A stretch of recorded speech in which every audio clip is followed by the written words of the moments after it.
In this guide, you will learn how to add the icon shine effect in After Effects. Put the icon in the timeline. Now go to the Effects and Presets tab, search for CC Light Sweep, and then simply drag and drop it onto the logo layer.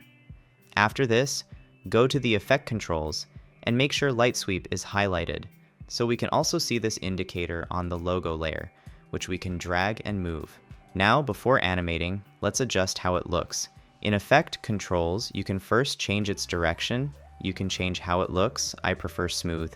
I will also suggest you to make it wider and also increase the intensity, according to your taste. Now make sure the indicator is at the start of the layer, then select the light sweep, and move the indicator to the left side, and make sure it's not visible. Then create a keyframe for the center by clicking on this stopwatch icon.